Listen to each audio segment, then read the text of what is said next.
নমস্কাৰ বন্ধু বান্ধৱীসকল, পোনপ্ৰথমে মই আপোনালোক সকলোকে মোৰ আন এটা নতুন ভিডিঅ'লৈ স্বাগতম জনাইছোঁ। আজি বনাবলৈ লৈছোঁ মই গাহৰি মাংস।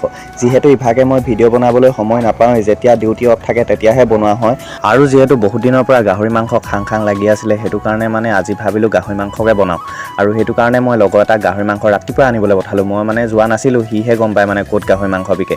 গাহৰি মাংসখিনি বৰ এটা ভাল নাছিলে, সেইটো কাৰণে মই প্ৰথমে বইল কৰি ল'ব ল'লোঁ। আৰু বইল কৰিবৰ কাৰণে আমাৰ ৰুমৰ সন্মুখতে আপোনালোকে গম পায় টেঙা গছ এজোপা আছে যে, সেই টেঙা গছৰ পৰা কোমলীয়া পাত দুখিলামান ছিঙি আনি ল'লোঁ। আৰু সেই পাত কেইখিলা মানে মই যেতিয়া গাহৰি মাংসখিনি বইল কৰিম না, বইল কৰি মানে ওপৰত দি দিম। এইফালে দেখিছে নহয় কেনেকৈ দি দিছোঁ, এইফালে গাহৰি মাংস উতলি আছে আৰু মই মানে ওপৰত টেঙা পাতখিনি দি দিছোঁ।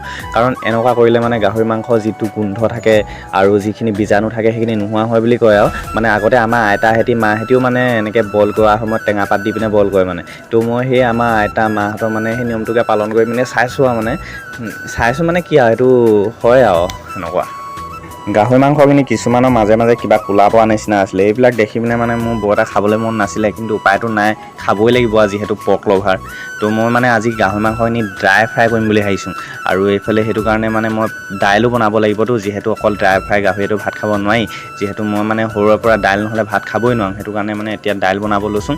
আৰু এইফালে মই দাইলখিনি ধুই মেলি সেই অমিতা গছৰ ওচৰতে পানীখিনি ঢালি দিছোঁ। আৰু যিহেতু বৰষুণ দিয়া নাই বহুত দিন, এতিয়া সেই দাইলৰ পানী অমিতা গছ ডাঙৰ কৰিব বুলি ভাবি পিনে কাম লগাই দিছোঁ আৰু। তো এইফালে দেখিছে এইখিনি মই নৰসিংহ পাত কিনি আনিছিলোঁ, মানে নৰসিংহ পাত, বিলাহী, তাৰপিছত এইফালে পিঁয়াজ, জলকীয়া, আলুগুটি গাঁৱলীয়া মানুহ আলুগুটি বুলিয়ে কওঁ দিয়ক। এইফালে মই দাইলখিনি প্ৰথমে বইল কৰি লৈছিলোঁ হালধি আৰু নিমখ দি পিনে। এতিয়া যিহেতু দাইলখিনি সিজিয়ে গ'ল, এতিয়া মই এইখিনি তেল মাৰিব লাগিব। মই কিন্তু ঘৰত থাকিলে মাক দাইলত কেতিয়াও তেল মাৰিবলৈ নিদিওঁ দেই, অকল টেঙা দি দাইল বনাবলৈ দিওঁ। কিন্তু এতিয়া মই নিজে তেল মাৰি খাব লৈছোঁ। এইফালে মই এতিয়া তেল মাৰিবৰ কাৰণে বিলাহী, পিঁয়াজ আৰু জলকীয়া ৰেডি কৰি লৈছোঁ। এতিয়া মই এইখিনি তেলত দি দিছোঁ, মানে জানে আপোনালোকে কেনেকৈনো দাইলত তেল মাৰে, সেইখিনিনো কিনো কৈ থাকিম হয় নাই। গতিকে এইখিনিতে মই কথা এষাৰ ক'বলৈ বিচাৰিছোঁ দেই গাইজ। মই মানে ভাবিছোঁ সেয়া দেই, আমাৰ পৃথিৱীখনত এনেকুৱা কিছুমান মানুহ আছে যিবিলাকে মানে নিজৰ সলনি লোকৰ কথা ভাবি পিনে বেছি ভাল পায়। বিশেষকৈ পঢ়া শুনা কৰি শেষ কৰাৰ পিছত ঘৰত থকা ল'ৰা ছোৱালীবিলাকৰ কথা অলপ বেছিয়ে চিন্তা কৰে। বিশেষকৈ ছোৱালীবিলাকৰ বিয়া কেতিয়া হ'ব, ল'ৰাবিলাকে চাকৰি কেতিয়া কৰিবি, আৰু চাকৰি নকৰিলে তোক ছোৱালী কোনে বিয়া দিব, এইবিলাক কথা মানে অলপ বেছিকৈ চিন্তা কৰে। আৰু যেতিয়া সেই ল'ৰা ছোৱালীবিলাকে নিজৰ কামত সফলতা লাভ কৰে, তেতিয়া আকৌ সেই মানুহবিলাকৰ তেওঁলোকৰ ওপৰতে হিংসা জন্মে। বাৰু বাদ দিয়ক সেইবোৰ, গাহৰি মাংস কথাহে কৈ আছিলোঁ, মানে মই আজি গাহৰি মাংসহে বনাবলৈ লৈছোঁ। গতিকে ব'লকচোন এতিয়া মই গাহৰি মাংস কেনেকৈ বনাওঁ তাকে আপোনালোকক অলপ দেখাওঁ। এইফালে মই কেৰাহীত তেল দি দিলোঁ, এইবিলাক কি তেল হৈছে, ৰিফাইন তেল দিছোঁ দেই, মিঠাতেল ইউজ নাই কৰা। এইফালে মই তেল দি পিনে ওপৰত পিঁয়াজ দি দিলোঁ। পিঁয়াজ দিয়াৰ পিছত এইফালে মই মানে অলপ নহৰু, ৰচুন খুন্দি থৈ দিছিলোঁ, খুন্দি পেলি এতিয়া মই ইয়াত পিঁয়াজৰ ওপৰত দি দিলোঁ। তাৰপিছত এতিয়া মই ইয়াত ৰেড চিলি আৰু হালধি দি ইয়াৰ ওপৰত গ্ৰীণ চিলি মানে জলকীয়া আৰু এইবিলাক কি কয় এইটো নৰসিংহ পাত দি দিলোঁ। তো এতিয়া মই এইখিনি লৰাই আছোঁ। তাৰপিছত এতিয়া মই ইয়াৰ ওপৰত দি দিম বইল কৰি থৈ দিয়া গাহৰি মাংসখিনি। এইফালে দেখিছে নহয় কোলা বৰ এটা খাবলৈ মন নাছিল, কিন্তু উপায়টো নাই হয়নে। প্ৰথমতেই কৈছিলোঁ পৰ্ক লভাৰ যিহেতু, কোলা হ'লেও খাম বগা হ'লেও খাম। গতিকে মই এতিয়া এইখিনি দি পিনে এতিয়া উখনিয়াই আছোঁ।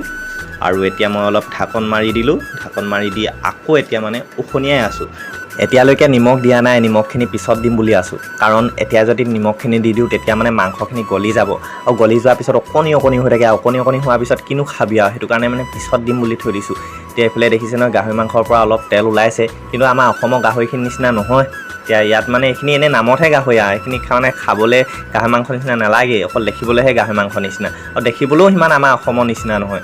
মাংসত নিমখখিনি দিয়াৰ পিছত এতিয়া মই ৰাউণ্ডকৈ পিঁয়াজকেইটা কাটি ল'লোঁ। মাংসখিনি সিজাৰ পিছত এতিয়া মই মানে ইয়াৰ ওপৰত বিলাহী দি দিলোঁ। বিলাহী দিয়াৰ পিছত ইয়াৰ ওপৰত দি দিম মানে মই জালুক দিয়া গাহৰি মাংস। আজি মানে স্পেচিয়েল মানে ৰেচিপি হ'ল জালুক দিয়া গাহৰি মাংস ড্ৰাই ফ্ৰাই, মানে শুকান ভাজি আৰু অসমীয়াত ক'বলৈ গ'লে। তো মই এতিয়া এইখিনি উখনিয়াই আছোঁ। উখনিয়াই হোৱাৰ পিছত এতিয়া মই ইয়াৰ ওপৰত দি দিলোঁ ৰাউণ্ডকৈ কাটি থোৱা পিঁয়াজখিনি। মানে মোৰ লগৰটো আহি পালেহি, লগৰ দুটাক মাতিছিলোঁ মানে ভাত খাবলৈ, আহচোন বোলো আজি মই গাহৰি মাংস বনাইছোঁ তহঁতি ভাত খাবলৈ। আৰু তেহেঁতি অহাৰ পিছত মানে তাৰ মোবাইলটোতে ভিডিঅ' বনাইছোঁ দেই, সেইটো কাৰণে মানে অলপ বগা দেখিছে ভিডিঅ'টো। মোৰ মানে মোবাইলটোৰ কথা জানেই আৰু, কত দিনৰ পৰা কৈয়ে আছোঁ মোবাইলৰ পিকচাৰ কোৱালিটি ভাল নহয়। আজিলৈকে মোবাইল এটা কিনিবলৈ পইচা গোটাবই পৰা নাই, মানে ইমানেই মানে অৱস্থা বেয়া। তো কিনিম আৰু ভালকৈ পাছত গোটাই মেলি কেতিয়াবা ভাবোঁ সৰুকালটোৱে ভাল আছিল।